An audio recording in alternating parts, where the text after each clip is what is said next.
from MASNsports.com. The veteran Steve Melewski. Before we get into Norby, let's talk about why he's here. Jorge Mateo yesterday in that ball game, afternoon game, very strange situation to put him on the IL. Right, and the Orioles are hoping it's only going to be 7 days or maybe a few more than that. That's what Brandon Hyde told us today. With a concussion, you're just going to have to see how it progresses over the next few days. But Mateo has been so big for this team this year, Rob. Yeah. Love to get him back as soon as possible. Connor Norby making his big league debut. And Steve, for a while ago, his hit tool was higher than his power tool. This guy's a hitter. What an interesting run he has had. When he was drafted out of East Carolina, twice he hit over 400. That's good, even with an aluminum bat, right? So the kid's hit tool was rated ahead of his power. But in 2022 on the farm, he really showed his pop. In fact, on the final day of that season, and Norby had started at Aberdeen, went to Bowie, went to Norfolk, he and Jordan Westberg were battling for the farm lead in homers. Yeah. Norby 28, Westberg 27. They both end the year at AAA. Norby got one on the final day to win it.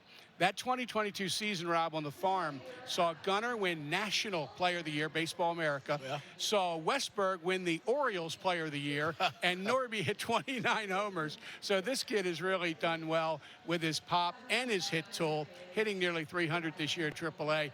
He's had over 900 AAA at-bats. He's ready for this chance.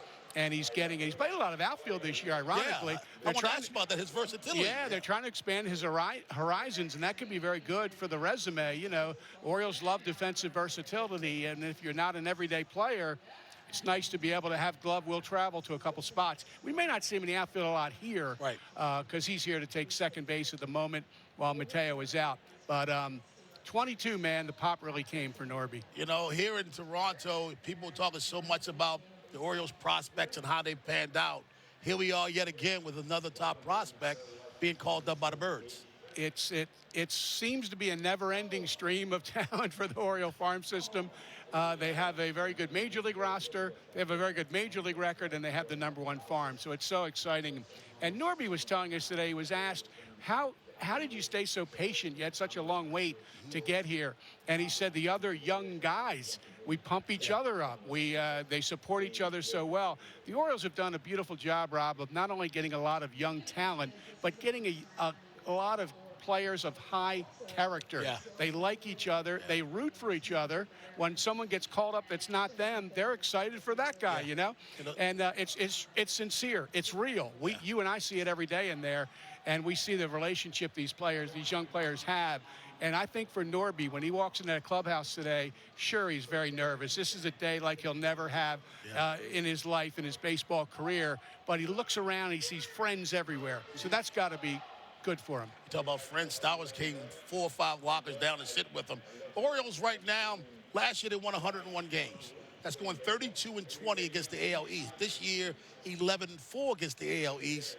This roster has really improved, and you can tell that by going up against the best division in all of baseball. It's been remarkable. They haven't been beaten by an AL East team for over a calendar year.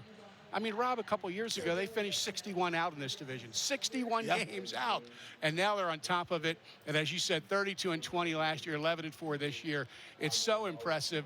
I use comfort and confidence. That's what I see when I watch the Orioles play in the division. They're comfortable against these opponents. They know them so well. And they're confident. They're not cocky. They don't act like we just show up and beat Toronto, New York, Boston, Tampa. But they do have a great record against these teams. 19 straight series now, dating to last April, since they have been beaten by an AL East opponent. The reason why I believe they can win the East is because of what they do against the East. Thanks a lot, Steve. You got it, Rob.